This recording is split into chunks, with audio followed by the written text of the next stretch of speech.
Buenos días, estimados hermanos y amigos,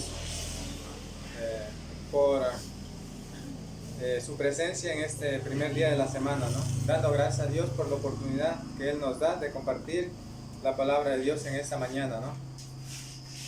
Y para este día he traído una lección que quiero compartir con todos ustedes, que se titula ¿Podremos acabar con el mal? Ya, esa es la interrogante que nos hacemos nosotros como cristianos, ¿no? Pero aparte de esa pregunta también nace otra. Bueno, la contestación es que sí podemos cambiar, pero no erradicar totalmente. Y si es así, ¿cuáles son los medios? ¿Cómo? Ya. Vamos entonces a iniciar, ¿no? Como introducción, Dios en la creación manifestó que el corazón del hombre es inclinado al mal. Eso tenemos que entender, ¿no? Cristo mencionó que no hay justo ni aún uno, ¿no? Por medio del apóstol Pablo, en Romanos 3:10, ¿no? Lo que el proverbio también afirma, que la necedad está ligada al corazón del muchacho. Ya. Ante estas verdades vamos a descubrir los propósitos por qué vino Cristo. Ya. Para que ustedes tengan una guía de cada punto, vamos a darles a conocer. Primero tenemos la tendencia de la humanidad en su corazón inclinado al mal, ¿no? También, ¿qué debe hacer el hombre frente al mal? También hay para aquel pecador, ¿no? ¿Cuál fue el propósito que vino Cristo a la tierra, ¿no? Tenemos que recordar también el rol de la iglesia en la sociedad para combatir el mal, ¿ya? Y también el cristiano en medio de la corrupción del mundo, cómo se va a conducir, ¿no? Entonces estos temas vamos a analizarlos en esta mañana, ¿no? Entonces empezamos. La tendencia de la humanidad en su corazón inclinado al mal. Ustedes van a Génesis 6, podemos notar de que nos habla Dios de que el corazón del hombre siempre fue la tendencia inclinado al mal, ¿no? Ya. ¿Eso a qué se debió, no? Dice que al momento de que hubo en este caso, la población demográfica, es decir, que se aumentó en este caso, el hombre, ¿no? Se multiplicó los hombres aquí en la tierra. Entonces, dice que los hijos de Dios se juntaron con, en este caso, con las hijas de los hombres. Y dice que, en este caso, nació la perversión humana, ¿no?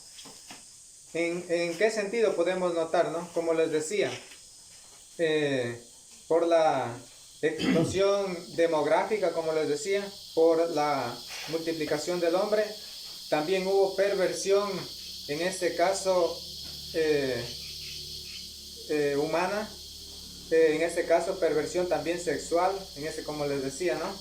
También tenemos que recordar de que hubo, en este caso, posición demoníaca, ¿no? También vemos ahí, ¿no? En el ejemplo de Génesis 6:2, ¿no?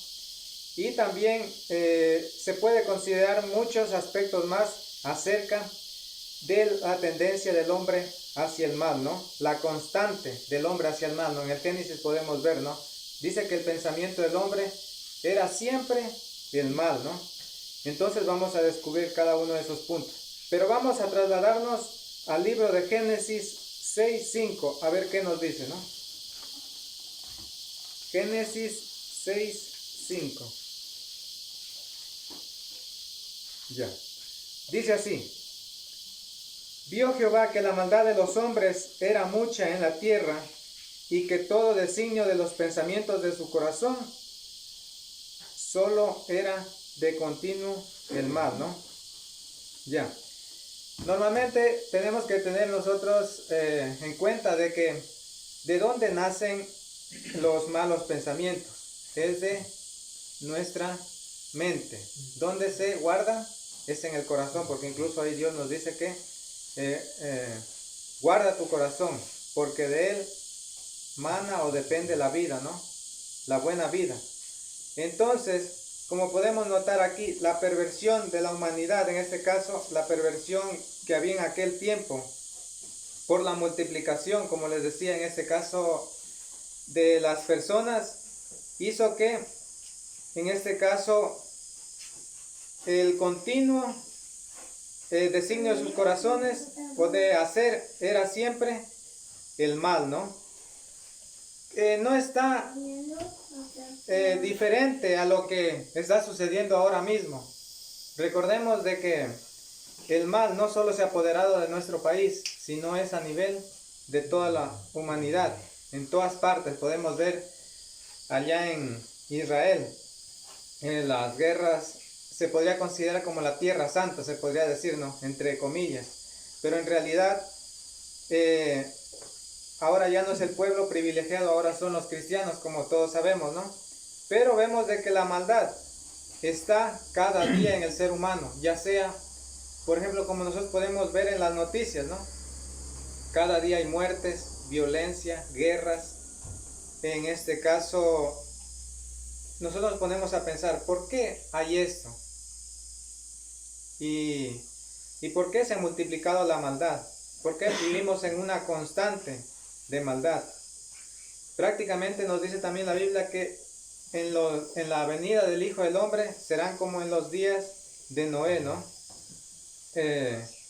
Donde era su designio de continuo el mal.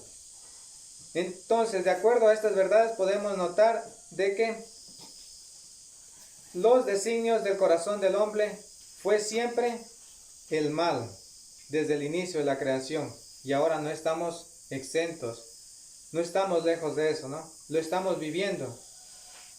Se escucha cada vez casos de hombres que incluso, por ejemplo, asesinan a sus padres, se rebelan contra sus padres, asesinan a sus hermanos, asesinan a sus hijos para que no sean descubiertos el pecado, ¿no? Y cosas que verdaderamente no se veía eso hace muchos años. Estamos viviendo épocas muy difíciles, ¿no? Entonces, vamos a continuar un poco más. Dice, el pecado se agravó en extremo, que Dios castigó a Sodoma y Gomorra. Vamos a ver Génesis 18:20. Dice así. Entonces Jehová le dijo, por cuanto el clamor contra Sodoma y Gomorra aumenta más y su pecado se ha agravado en extremo, descenderé ahora y veré si han consumado su obra según el clamor que ha llegado hasta mí, y si no, lo sabré. Ya, ¿cómo es que llega el pecado a oídos de Dios? Ya, casi lo que le sucedió a Caín, en este caso que se levantó contra su hermano Abel. Dios de alguna manera dijo que demandaría la sangre de su hermano, ¿no? Es así, como el pecado hace que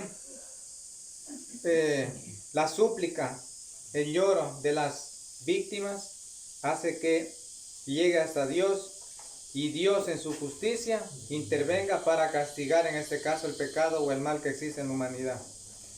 Pero vemos algo como físico que sucedió aquí, ¿no? La destrucción de Sodoma y Gomorra, que ahora no lo tenemos, es decir, no vemos que Dios va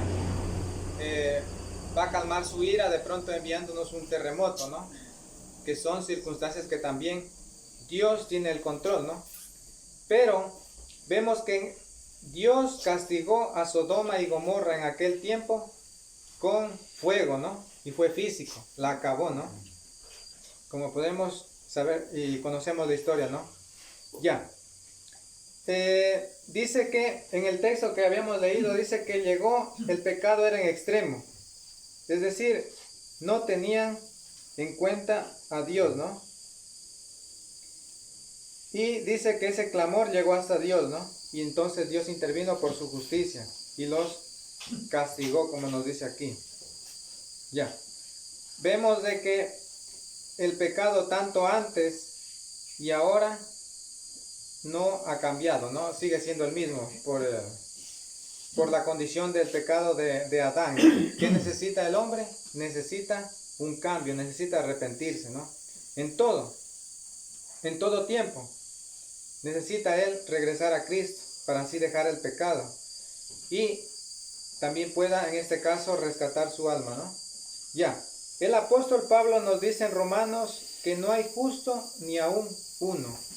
Vamos a leer en Romanos 3:10, ¿qué nos dicen? Romanos 3:10.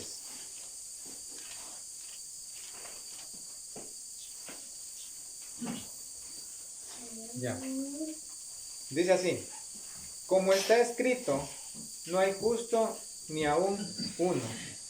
Para notarnos de que la condición del hombre en este momento sin Dios es de pecado, ¿no? Ya. Para manifestarnos de que necesita ¿qué? Arrepentirse, ¿no? Necesita el plan de salvación. Cuando dice no hay justo ni aún uno, quiere decir que el pecado también de Adán, de un solo hombre, se trasladó a todos los hombres. Por lo tanto, cuando él nos dice esta declaración de que no hay justo ni aún uno, es de que necesita que todos hemos pecado ante Dios. Necesitamos urgente arrepentirnos, ¿no? Eso nos da la condición misma propia de la persona de pecado, que necesitamos de Cristo para ser perdonados los pecados. Solo no podemos, ¿no? Y esa es la condición del hombre en este momento, ¿no? De pecado, y por lo tanto si está en pecado, necesita recurrir a Cristo para que sean perdonados los pecados. Por esa misma condición es la que se desata la maldad en el ser humano, ¿no? En toda la humanidad, ¿no? Por esa misma condición, porque no discierne entre el bien y el mal, ¿no? Y prácticamente cae en la trampa de Satanás, ¿no? Dice a continuación: Cristo presente en la tierra, el hombre no ordenó su camino. Imagínense que Cristo mismo haya estado aquí en la tierra, en persona, haya caminado, ¿no? Haya sentido lo que sintió el hombre, ¿no? Vemos que sintió dolor, hambre, también soledad, todas esas circunstancias, esos momentos. Pero vemos de que el hombre no se arrepintió. Eso también es el mensaje en esta mañana. El propósito es de meditar de que ¿seremos nosotros aptos para cambiar el mundo? ¿Podemos nosotros acabar con el mal? Si Cristo vino a predicar y no se convirtieron, ¿nosotros seremos mejor que Él? Entonces la pregunta es, ¿cómo, no? Y vamos a ver más adelante los medios. Para esto vamos a leer Juan 8, 39, 40. ¿Qué nos dice, no? Juan 8, 39 al 40.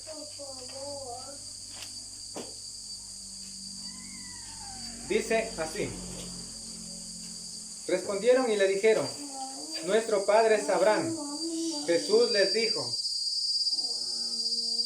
si fueras hijo de Abraham, las obras de Abraham haríais, pero ahora intentáis matarme. A mí os he hablado la verdad, la cual he oído de Dios. No hizo esto Abraham, les afirmó. Nos enseña este texto de que ellos se justificaban por ser hijos de Abraham, ¿no? Del linaje de Abraham, de la descendencia de Abraham. Y que ellos ya no necesitaban de otro para poder ser salvos, ¿no? Entonces, vemos aquí que Cristo redarguye sus corazones cuando Él les dice: bueno, si ustedes, son hijos de Abraham, entonces harían las obras de Abraham, pero ustedes intentan matarme. la cual os no ha sido enseñado, les dice, ¿no? Entonces, ¿qué le estaba diciendo aquí? Que prácticamente, si ellos conocían muy bien los 10 mandamientos, en este caso, como dice, uno de los 10 mandamientos es, no matarás. Y ellos estaban en contra de eso. Que a pesar que aunque lo escuchaban a Cristo, advertirles, invitándoles al arrepentimiento, ellos no se persuadieron, sino que siguieron a su necio corazón, ¿no?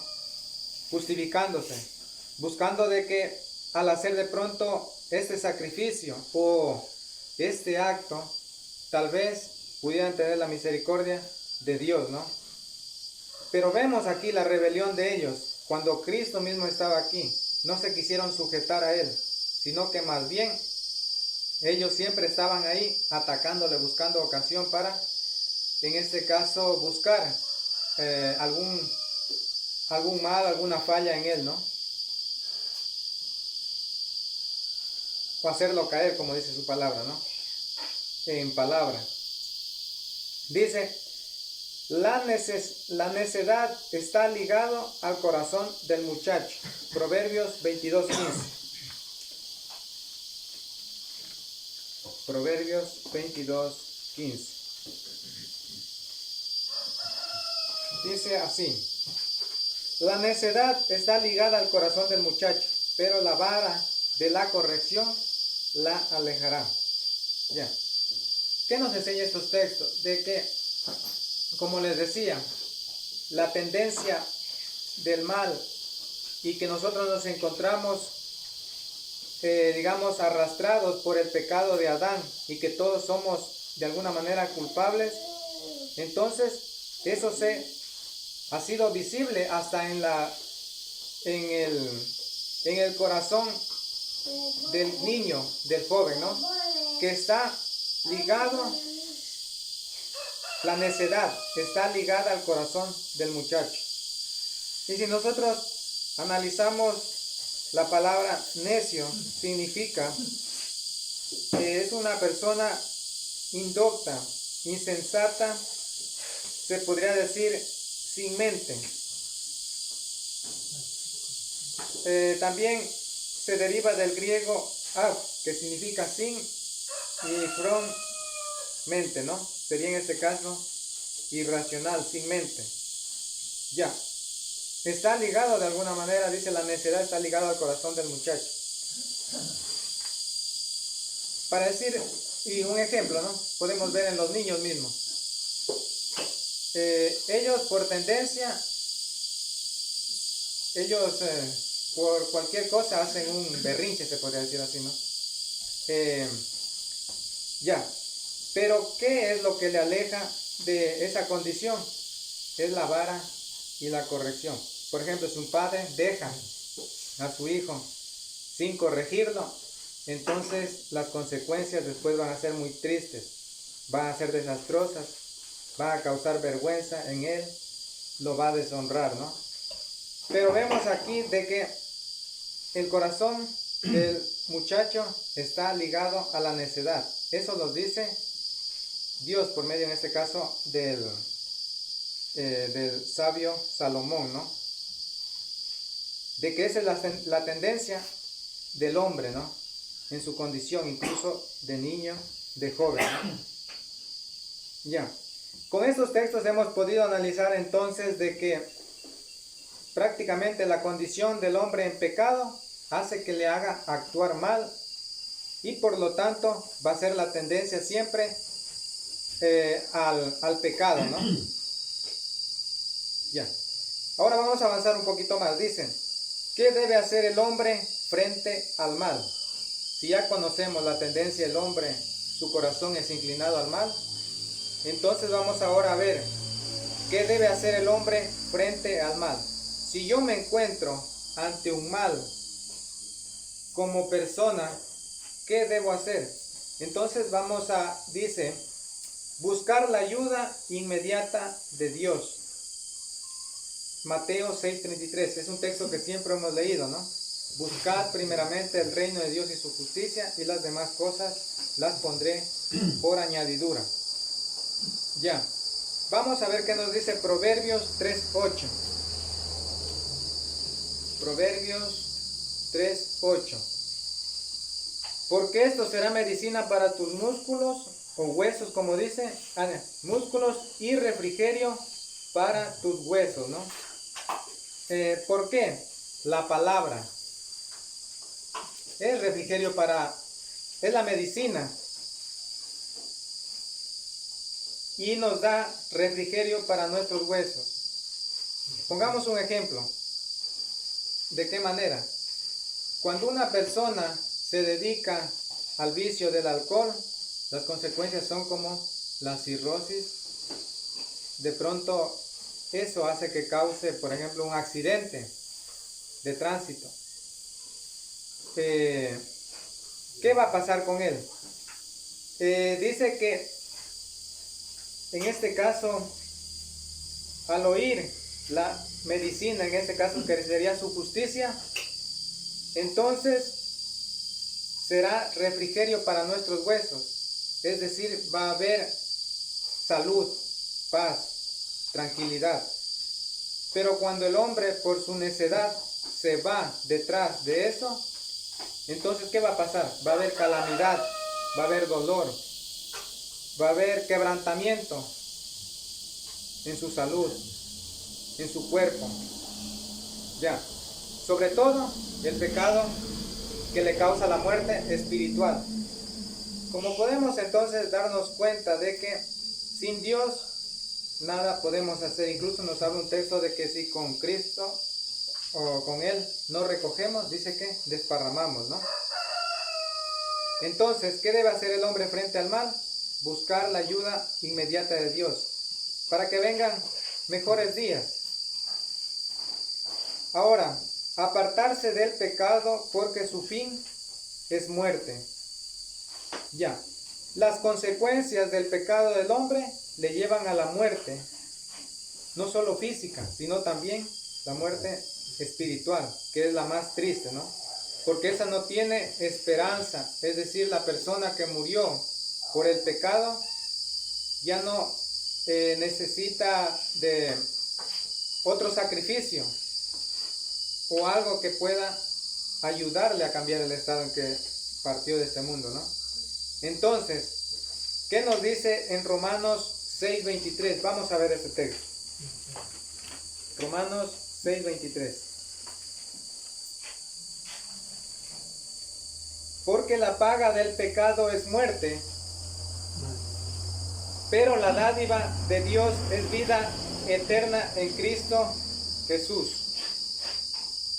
Ya, la dádiva, ese pequeño gesto de amor que nace de un corazón bondadoso que hizo Cristo por la humanidad, hace que el hombre pueda reconocer su condición de pecado, como nos dice aquí, ¿no? Porque la paga del pecado es muerte, pero la dádiva es vida eterna en Cristo Jesús. Entonces, para que el hombre pueda ver mejores días y pueda alcanzar la vida eterna, entonces debe apartarse del pecado, ¿no? Como también nos declara el salmista David, Salmos 37:27. Vamos a ver qué nos dice. Salmos 37:27, ¿no? Miren esta declaración, dice: apártate del mal, haz el bien y vivirás para siempre. Claro que viviremos para siempre en esta vida, con las bendiciones, porque las promesas de Dios son bendiciones para la vida presente y la venidera, ¿no? Como nos dice, ¿no? Ya. También, ¿qué debe hacer el hombre frente al mal?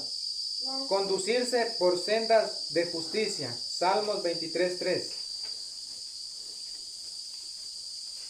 Salmos 23:3.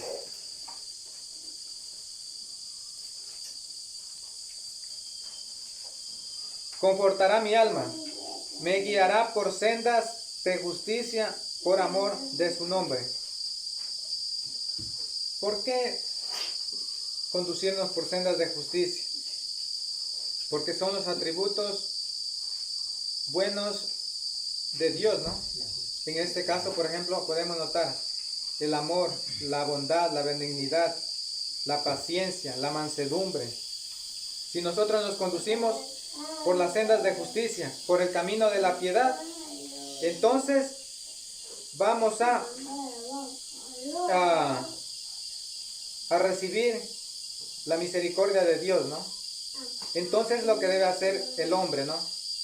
Dejar el pecado.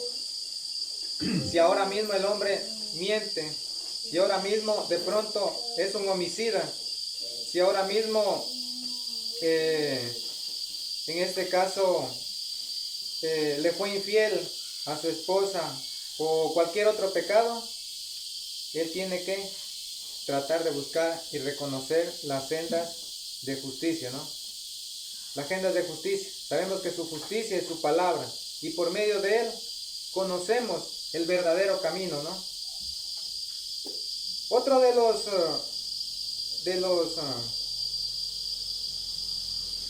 ejemplos que nosotros podemos ver qué debe hacer el hombre frente al mal es de arrepentirse de sus pecados. Vamos a ver un ejemplo. Aunque hay muchos ejemplos en la Biblia, pero vamos a ver este ejemplo. Hechos 16:30. Vamos a ver qué nos dice. Hechos 16:30.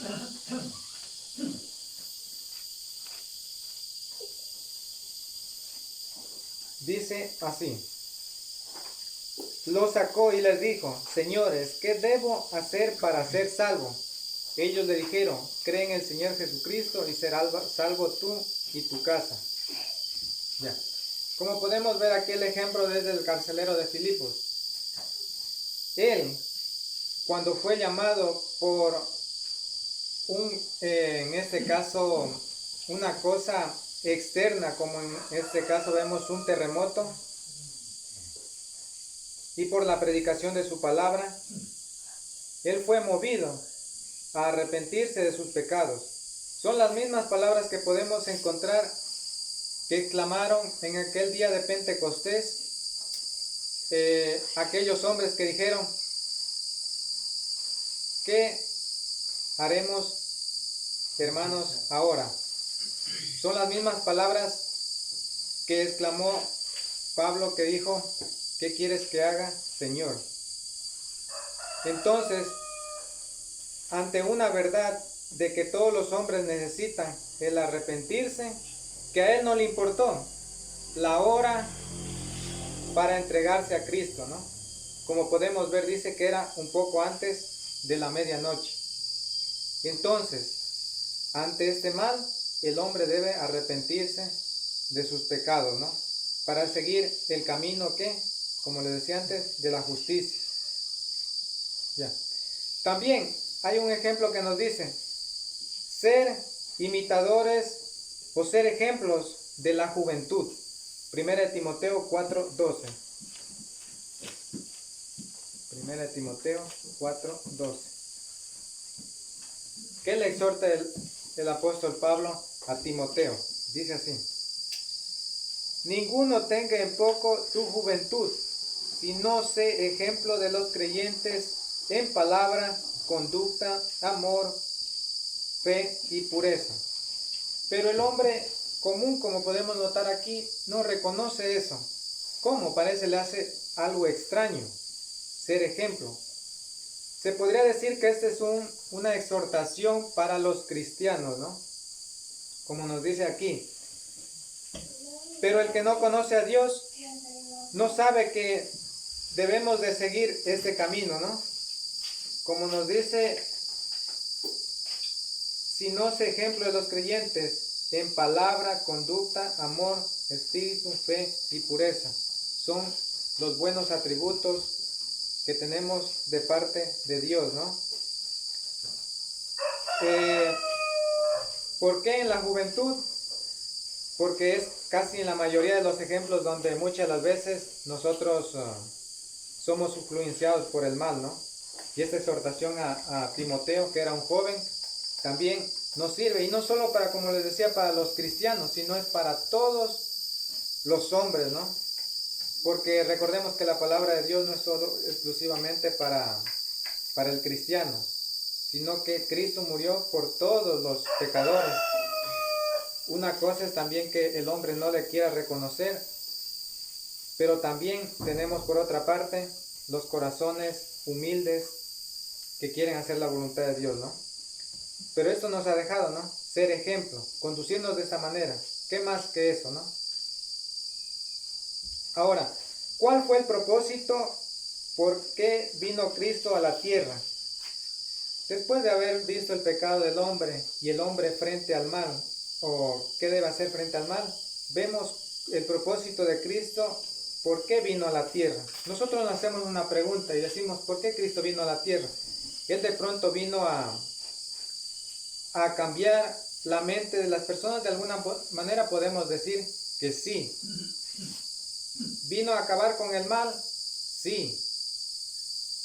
Pero también nos queda una duda, ¿y por qué el mal no se ha ido, no se ha acabado? Es por la dureza del corazón del hombre. Pero aquí tenemos que nos va a contestar la misma palabra de Dios, ¿no? Ofrenda su vida por usted y por mí.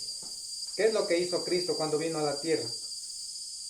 El regalo más grande, la dádiva, como habíamos visto antes, es de ofrendar su vida por usted y por mí.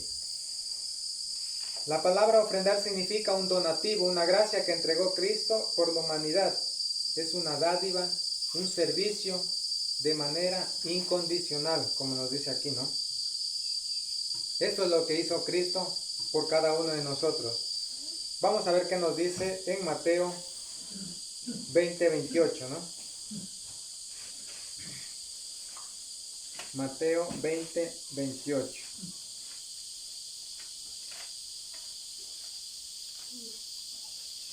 Como el Hijo del Hombre, que no vino para ser servido, sino para servir y dar su vida en rescate de todos.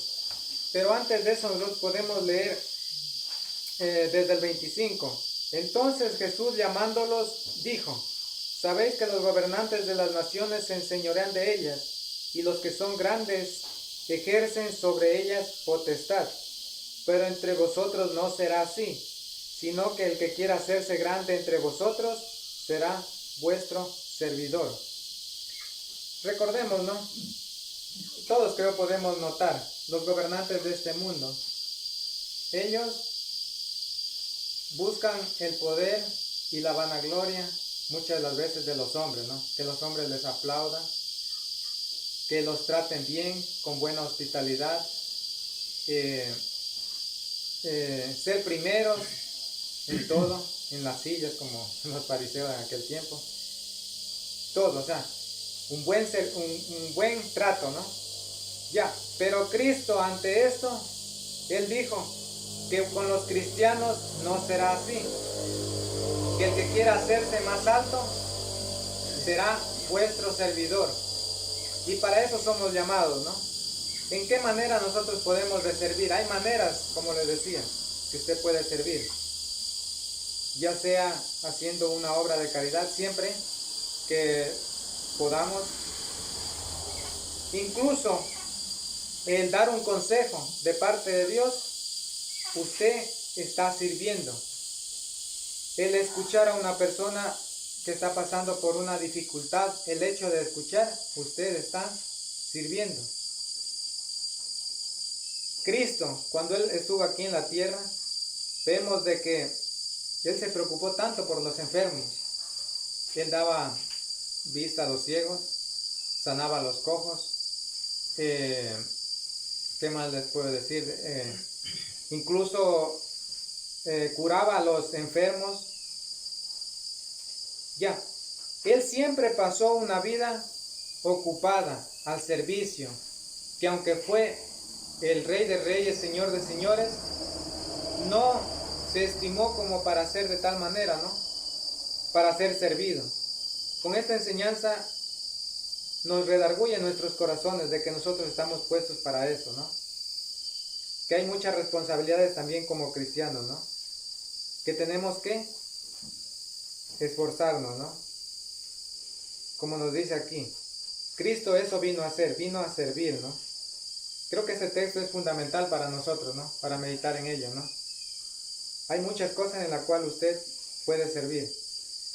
También algo que he notado en este mensaje es de que ¿cuál fue el propósito que vino Cristo a la tierra?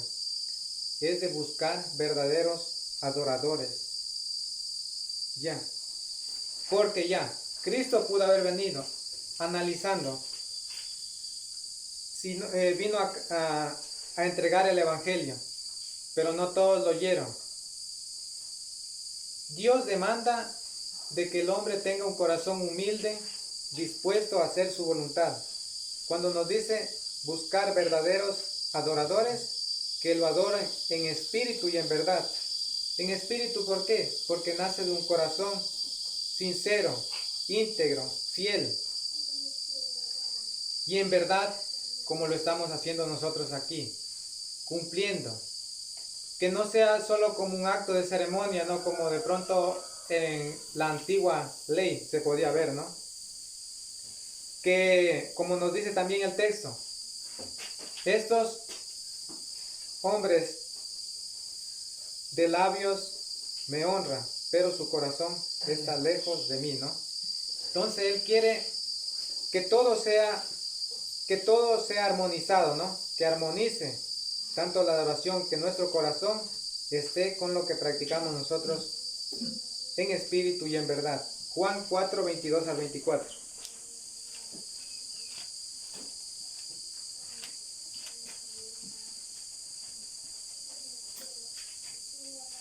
Aquí Cristo con la mujer samaritana. Jesús le dijo, mujer, créeme, que la hora viene cuando ni en este monte ni en Jerusalén adoraréis al Padre. Vosotros adoráis lo que no sabéis, nosotros adoramos lo que sabemos, porque la salvación viene de los judíos. Pero la hora viene, y cuando es que, cuando los verdaderos adoradores adorarán al Padre en espíritu y en verdad, pero también el Padre tales adoradores busca que lo adoren. Si Dios ha dejado el libre albedrío para que cualquier persona le busque, el propósito por cual vino Cristo a la tierra es entregar el Evangelio y que los verdaderos adoradores le sigan. Por eso es que podemos notar, ¿no?, que muchas de las personas ahora mismo están diciendo, no, yo creo en Dios, yo voy a una iglesia. Muchos se justifican que incluso van a ser salvos. Pero el propósito es, obedece a la palabra y está siendo un verdadero adorador como Él demanda. Entonces Cristo, el propósito de Cristo vino a la tierra es buscar verdaderos adoradores, ¿no? Y al ser un verdadero adorador, entonces mi vida va a ser transformada para bien, y en este caso me voy a conducir bien. Ya mi corazón ya no estará inclinado continuamente al mal, ¿no? Que será todo lo contrario, ¿no? A sanar enfermedades del cuerpo y del alma, como les decía antes, ¿no? Si Cristo vino y se preocupó por los enfermos de este cuerpo físico y de predicarles y de entregar su vida en una cruz, también Él se preocupó del alma, que es lo más importante. Mateo 9:8. Vamos a ver. Mateo 9:8.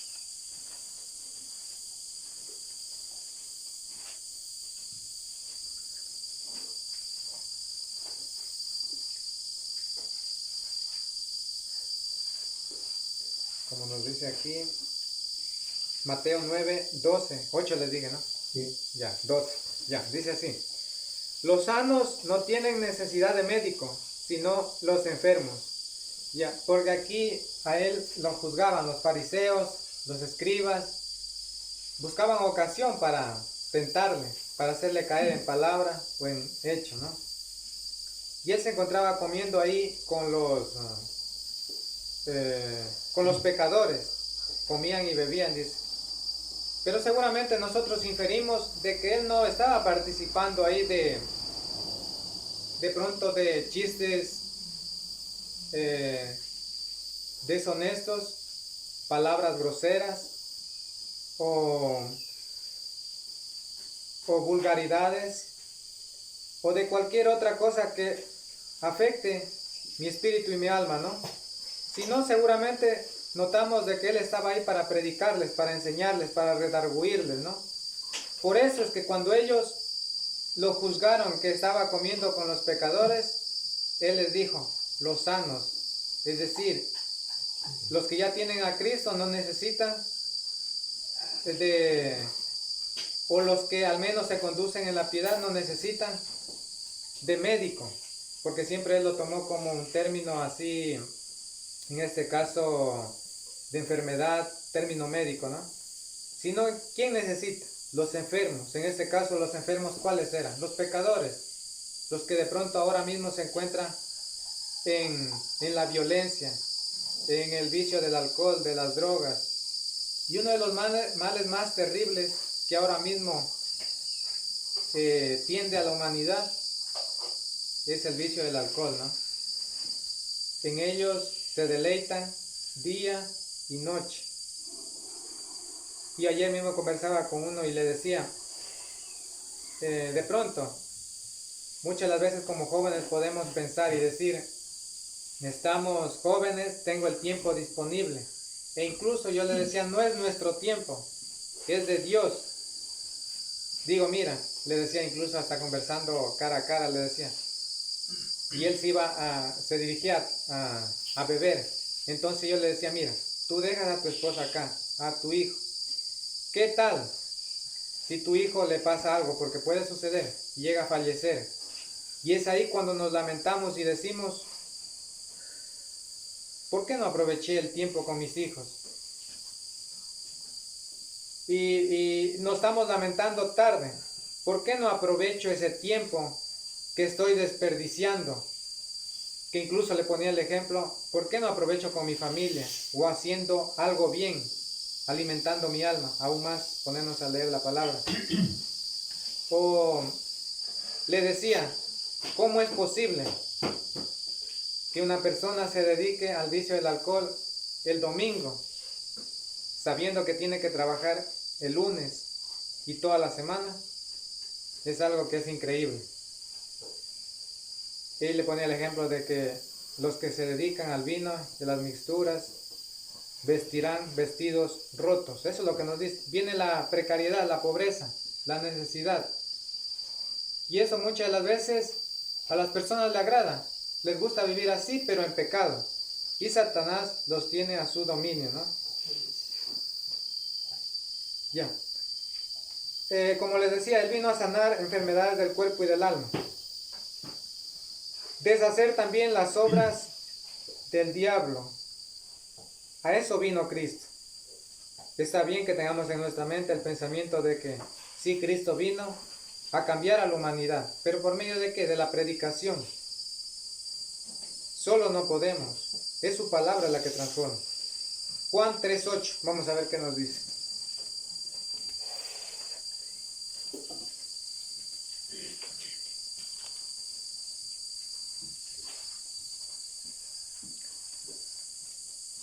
Ya. Primera de Juan 3:8. Vamos a ver el libro de Juan. Primera de Juan 3:8.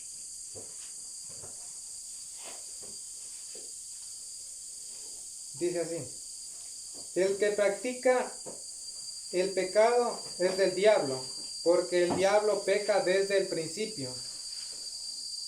Para esto apareció el Hijo de Dios, para deshacer las obras del diablo. Ya. ¿Qué es lo que está logrando ahora Satanás? Haciéndonos confundir en los hogares principalmente. Se ha apoderado prácticamente de los matrimonios, donde es una de las formas más sagaces que tiene Satanás para atacar, es dividiendo la familia. Incluso podemos ver el ejemplo también de la división en la iglesia. Es así como Dios trabaja, ¿no? Dividir a la familia. Satanás está contento cuando un hijo se cría sin su padre. Cuando hay discusión en el hogar, el esposo a la esposa, quiere separarlos, ahí él está contento. Cuando el hijo se rebela contra su padre, hay división. Eso es lo que ha venido a lograr Satanás, y ahora en este tiempo más fuerte que antes. Y eso es uno de los males más principales de ahora mismo, actualmente en la sociedad. Es producto de eso, de la división. Cuando no hay hogares íntegros, formados, entonces Satanás dice que gana ventaja. Y ahí podemos ver los hijos en la violencia, en el mal. Ya. Entonces, al venir Cristo, Él vino de alguna manera a tratar de deshacer las obras. ¿Y por medio de qué? De la predicación que está al alcance de nosotros. De que nosotros utilicemos este medio, este recurso, para redarguir, para hablar. Desde el Génesis nos dice, por tanto el hombre dejará a su padre y a su madre y se unirá a su mujer y los dos serán una sola carne. También me acordaba un día el ejemplo de, fueron 8 personas salvas en el diluvio, ¿no? Ya. Para mostrarnos de que ahí, sencillamente, el ejemplo de que Dios permitió el matrimonio, hombre y mujer, pareja, mas no la poligamia, ¿no? Como de pronto pueden decir la costumbre, no es que mi costumbre es así, de acuerdo a los pueblos, no. Vemos ahí, fueron salvas 8 personas. Es un ejemplo, ¿no? Que, bueno, ese momento se me dio, ¿no? Pero es oportuno, ¿no? Decir de que desde el inicio de la creación Dios lo destinó así, que sea el hombre, la mujer, la familia, ¿no? Dice también otro, aún Pablo en su espíritu reconoció que no de todos es la fe. Segunda de Tesalonicenses 3:2. Segunda de Tesalonicenses 3:2. Dice, y para que seamos librados de hombres perversos y malos, pues no es de todos la fe.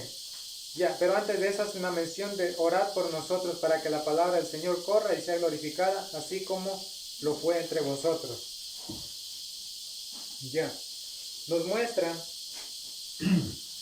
de que a pesar de que se predique la palabra, no de todos es la fe, no todos la escucharán, no todos estarán de acuerdo. Hay hombres perversos que incluso blasfeman, ¿no? En este caso, el nombre de Dios.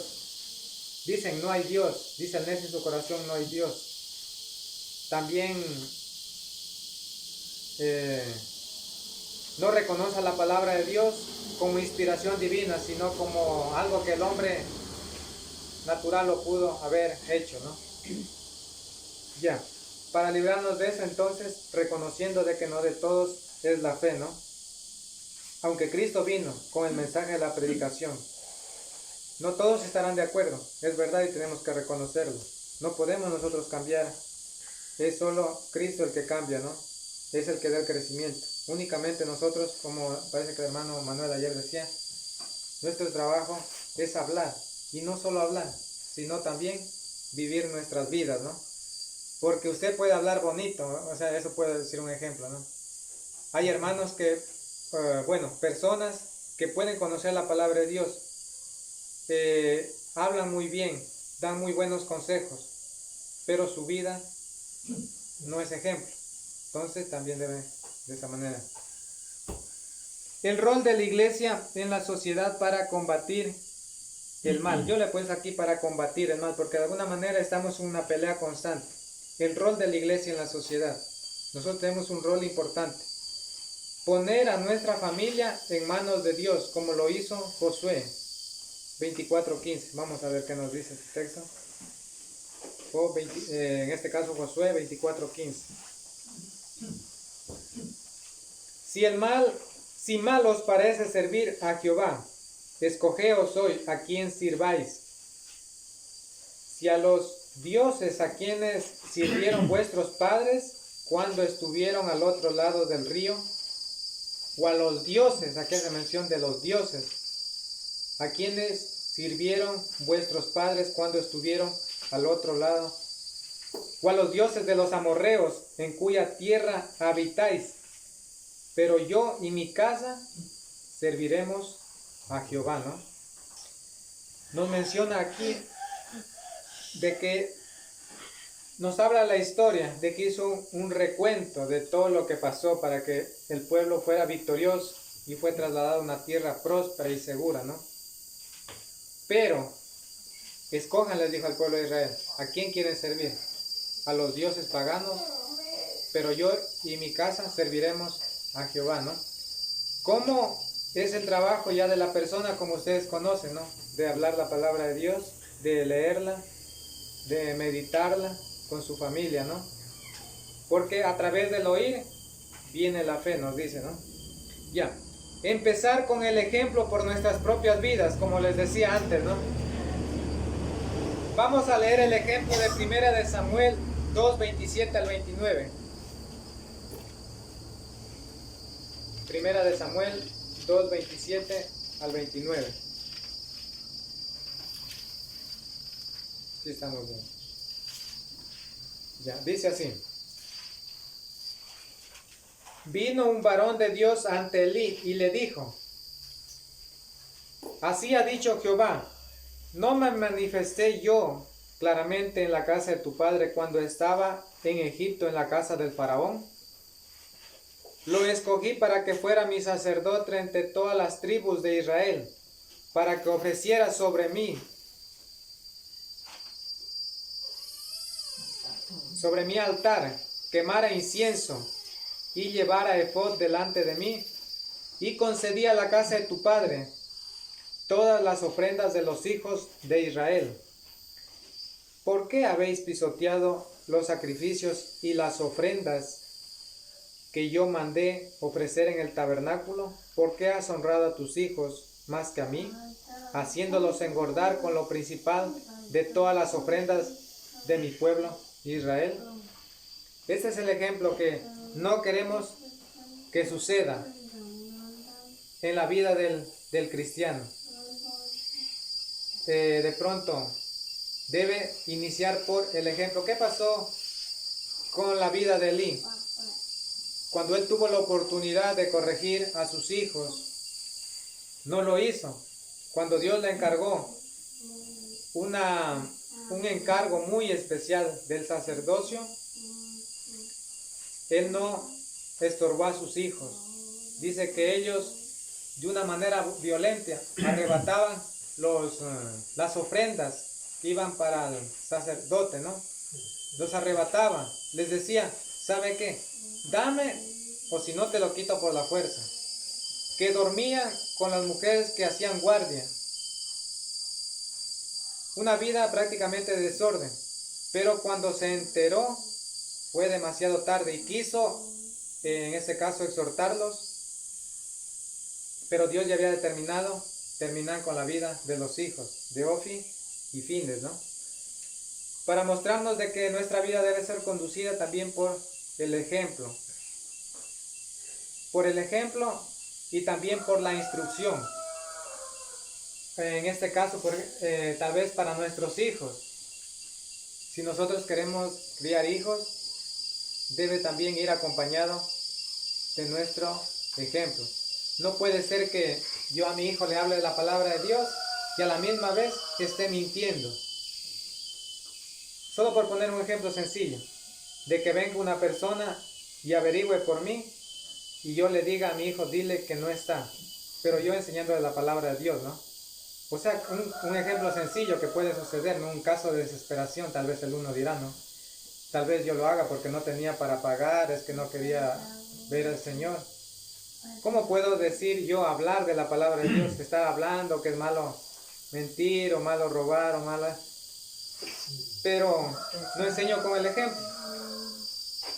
Ya. Criar hijos en la instrucción y enseñanza de Dios. Efesios 6:4. Efesios 6:4, ¿no? Vamos a ver qué nos dice este texto. Y vosotros, padres, no provoquéis a ira a vuestros hijos, sino criadlos en disciplina y amonestación del Señor, ¿no? Solo Dios nos puede ayudar a cómo criar a nuestros hijos, ¿no? En la instrucción, como les decía en este caso, con el ejemplo y también con la palabra de Dios, ¿no? Es bueno leerles historias a los niños de pequeños para que ellos ya vayan memorizando y así vayan adquiriendo fe, ¿no? También, el rol de la iglesia en la sociedad para combatir el mal. Predicar el Evangelio de Cristo, Romanos 10, 14 al 15. Es una tarea que no debemos de dejar. 10, 14 al 17. Sí podemos leer 10, 14 al 15, ¿no? ¿Cómo pues invocarán a aquel en el cual no han creído? ¿Y cómo creerán en aquel de quien no han oído? ¿Y cómo irán sin haber quien les predique? ¿Y cómo predicarán si no son enviados? Como está escrito, cuán hermosos son los pies de los que anuncian la paz, de los que anuncian buenas nuevas, ¿no? Hermoso, ¿no? Dice que es, ¿no? Usted tiene el privilegio, de pronto tal vez si hasta este momento no sabía, usted es casi como el embajador, el delegado de una persona, de un alto dignatario, en este caso es Cristo. Pero ¿cómo se llega ese mensaje? Si no hay quien les hable, ¿y cómo creerán sin haber quien les predique? ¿Y cómo predicarán si no saben quién los envía? En este caso, ¿quién los envía? Cristo. Así que usted tiene la oportunidad, por ejemplo, ya bueno, dice, en el círculo familiar, sus amigos, de poder compartir, ¿no? Redarguir. Hay cosas que el hombre no sabe en sí, en realidad. Hasta algo mínimo. No saben. Pero si usted le dice, esto dice la palabra, entonces va a redarguir su mente, ¿no? Entonces por eso es importante. El rol de la iglesia es predicar en las personas. También, aparte de eso, se predica, pero también se exhorta. Exhortar es como un consejo que le da un padre amoroso a su hijo, pero siempre nos dice que el consejo debe ir siempre con paciencia y doctrina.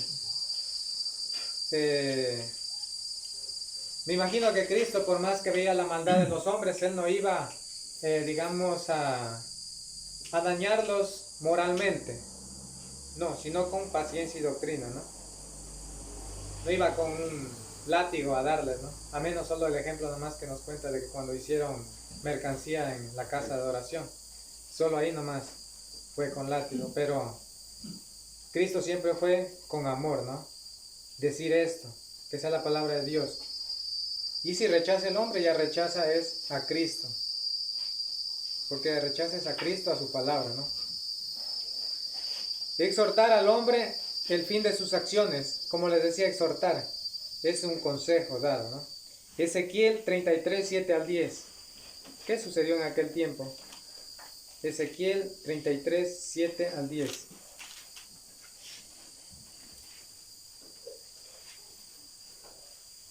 Dice así: a ti pues, hijo de hombre, te he puesto por centinela de la casa de Israel. Tú oirás la palabra de mi boca y los amonestarás de mi parte. Cuando yo diga al impío, impío, de cierto morirás, si no hablas para que se guarde el impío de su camino, el impío morirá por su pecado, pero yo demandaré su sangre de tu mano. Pero si tú avisas al impío de su camino para que se aparte de él, y él no se aparte de su camino, él morirá por su pecado, pero tú libraste tu vida. Oiga, qué responsabilidad, ¿no?, más grande que tienen los cristianos, ¿no? Es una deuda casi con todos los seres humanos de compartir, de exhortar, de redarguir, ¿no? De poder decir, esto está mal. Y no es juzgar, muchos pueden atribuirlo como juzgar. Pero aquí nos dice de que el centinela, prácticamente está hablándonos a nosotros el cristiano. En este caso, si Dios dijo que va a morir y no le advertimos sobre el mal, Dios demandará la sangre de aquel por no haberle advertido. Entonces por eso es de mucha responsabilidad, ¿no? De que nosotros siempre nos preparemos, incluso hasta para aconsejar, que es un don muy bonito, ¿no? El aconsejar. Muchas de las personas se sienten contentas, agradecidas, ¿no? Cuando se les da un consejo, pero no un consejo mío, sino de parte de Dios, ¿no? Porque esto dice la palabra. El cristiano en medio de la corrupción del mundo. Ya, el tema es, ¿podemos acabar con el mal? Pero ¿cómo debe conducirse el cristiano en medio de la corrupción del mundo? Vamos a ver, no tocar lo impuro. No sé si me estoy pasando el tiempo, pero es oportuno leer su texto. Segunda de Corintios 6, 14 al 17. Segunda de Corintios 6, 14 al 17. Dice así: no os unáis en yugo desigual con los incrédulos, porque ¿qué compañerismo tiene la justicia con la injusticia? ¿Y qué comunión la luz con las tinieblas? ¿Qué armonía puede haber entre Cristo y Belial? ¿O qué parte el creyente con el incrédulo? ¿Y qué acuerdo hay entre el templo de Dios y los ídolos? Y vosotros sois el templo del Dios viviente. Como Dios dijo: habitaré y andaré entre ellos, yo seré su Dios, y ellos serán mi pueblo. Por lo cual, salid de en medio de ellos y apartaos, dice el Señor, y no toquéis lo impuro, y yo os recibiré, ¿no? Ya, este ejemplo podemos ver de que tenemos que diferenciar nosotros entre qué es lo que nos conviene y no nos conviene. Aquí hay una diferencia del yugo desigual. Nosotros hemos sido trasladados al reino de su amado Hijo. Somos hijos de Dios, cristianos, nación santa. Y ahí también tenemos acá a Satanás, a su ejército, a los demonios, la mundanalidad y todo lo malo, ¿no? Nosotros tenemos que hacer diferencia. No debe haber armonía, ni unirnos, ni juntarnos, ¿no? ¿Qué nos exhorta? Dice: salid de en medio de ellos y apartaos, dice el Señor, y no toquéis lo impuro. Solo por poner un ejemplo, yo les cuento de mi vida. Cuando a veces hay programas, a mí me gustan los programas culturales, ¿no?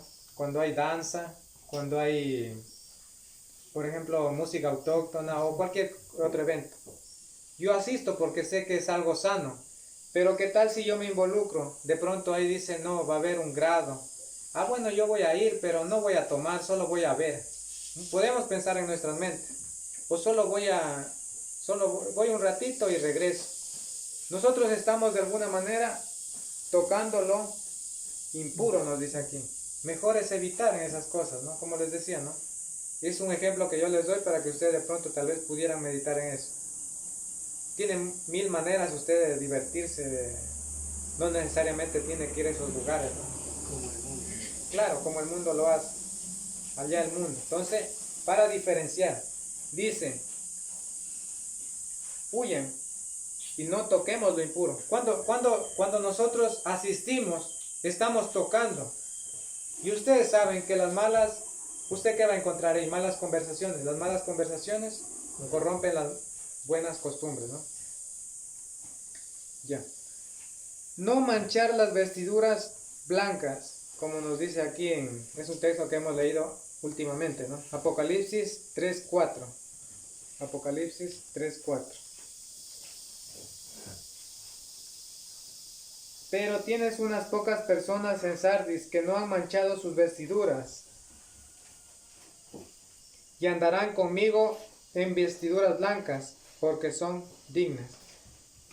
A través de su justicia nosotros nos vestimos de vestiduras blancas, ¿no? A través de la obediencia. Y este ejemplo, esta exhortación es de que no manchar esa gracia que hemos recibido de Cristo, ¿no? La cual Él nos ha dado. No contaminarnos, ¿no? No vender como vendió en este caso Judas por 30 piezas de plata, ¿no? Por 30 monedas de plata, ¿no? Como también podemos notar muchos ejemplos, como Esaú vendió su primogenitura, ¿no? Ya, no. Mantener la integridad como Job. Vamos a ver, Job 2:10. Job 2:10. Job 2:10. Él le dijo, ¿de quién está hablando? De Job. Como suele hablar cualquiera mujer insensata, así has hablado. ¿Por qué? ¿Recibiremos de Dios el bien y el mal no lo recibiremos? Dice que con esas palabras Job no pecó ni atribuyó despropósito alguno de parte de Dios, como nos dice, ¿no? Pero vemos de que mantener la integridad como Job, a pesar de que vienen adversidades a nuestra vida, es lo mejor que debe hacer el ser humano, ¿no? Mantenerse puro, íntegro, es lo que debemos de seguir este ejemplo, ¿no? Debemos también pelear la buena batalla de la fe. Recordemos que nosotros estamos llamados a pelear la buena batalla de la fe. ¿Cuál es la batalla? ¿Por quién está dominado este mundo? Por Satanás y sus ángeles, sus demonios, ¿no? Entonces somos llamados a vencerlos, ¿no? Como dice aquí, pelea la buena batalla de la fe, ¿no? Como conclusión a este tema, hemos visto acerca de este sermón que aunque el cristiano se esfuerce por persuadir al hombre del mal camino en que vive, si no es de la mano de Dios, no saldrá triunfante. Pero asimismo es consciente que aunque se esfuerce en cambiar el mundo, tampoco lo logrará. Pero por la pecaminosidad natural del hombre, únicamente le basta predicar el Evangelio de Cristo y se encargue del arrepentimiento del pecador. ¿Cuál es el que se encarga de cambiar y transformar los corazones? Cristo, por medio de su palabra. Entonces eso debemos hacer. Entonces el punto principal, nosotros no podemos cambiar el mundo, no vamos a cambiar, pero sí va a cambiar la palabra de Dios cuando sea predicada, cuando vivamos unas vidas íntegras y con ejemplos, ¿no?